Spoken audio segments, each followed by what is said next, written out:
Bienvenue dans 357 secondes, le format qui vous plonge dans l'univers de City Hunter avec des analyses rapides et informatives.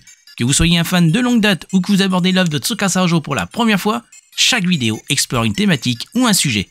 Et tout ça en moins de 6 minutes chrono. Dans cette vidéo, je vous explique pourquoi le design des personnages de City Hunter 3 a été entièrement renouvelé. C'est parti pour 357 secondes.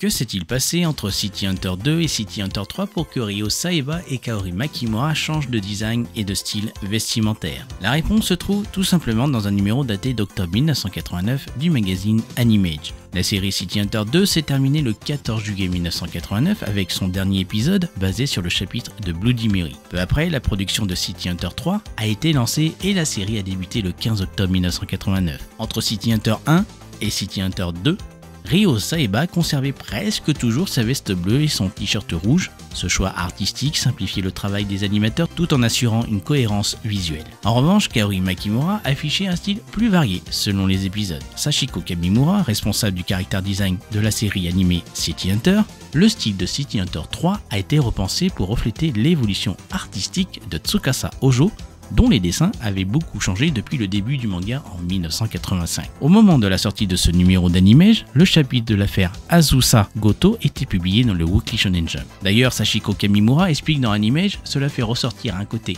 mature et raffiné. En ce qui concerne les changements notables des personnages, les voici résumés en quelques mots. Ryo Saeba, son costume passe au blanc, rappelant Sonic Rocket de la série américaine Miami Vice. Kaori Makimura, ses traits sont plus proches du manga, ses vêtements plus élégants et apparaît plus féminine. Pour Saeko Nogami, un design plus calme et mature. Pour Umibuzu, peu de changements. Pour ce personnage, il conserve sa tenue de mercenaire ou celle du café Katsai. Pour Reika Nogami, de légères modifications de sa silhouette. Et enfin, pour Kazumi Azo, elle travaille au café Katsai, mais apparaît moins souvent que dans le manga. Pour conclure ce 357 secondes, je terminerai avec un classement de mes chara design préférés parmi les 4 séries animées de City Hunter. Je ne prendrai pas en compte ceux des films et téléfilms. En 4e place, City Hunter 1. Les premiers épisodes commencent à mal vieillir, mais la série se rattrape sur d'autres aspects. En 3e place, City Hunter 2. Comme pour la première série, certains épisodes s'en sortent honorablement, tandis que d'autres montrent leur âge et rejoignent les premiers épisodes de City Hunter 1 en termes de vieillissement. En 2e place, City Hunter 3. En revoyant les 13 épisodes, je dois avouer que cette série surpasse largement City Hunter 1. Le choix des couleurs, plus sobre et raffiné, renforce le côté mature du design. De plus, les traits des personnages sont plus proches du style évolué de Tsukasa Ojo à l'époque, ce qui apporte une certaine modernité à l'ensemble. Et enfin en première place, City Hunter 91, le chara design atteint ici son apogée dans la série animée.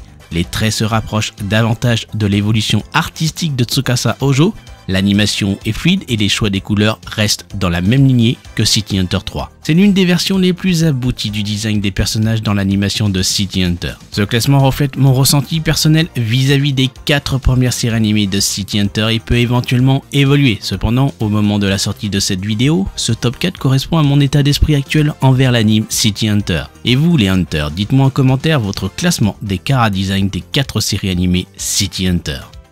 Voilà les Hunters, en 357 secondes, vous savez tout sur les changements de design dans City Hunter 3. Merci d'avoir regardé cette vidéo, laissez un commentaire pour partager votre avis sur ce format. Un pouce en l'air serait correctement apprécié pour booster la visibilité de la chaîne. Partagez un maximum cette vidéo. Si vous découvrez la chaîne, abonnez-vous et activez la cloche pour ne rien manquer sur City Hunter et Tsukasa Ojo. A bientôt les Hunters.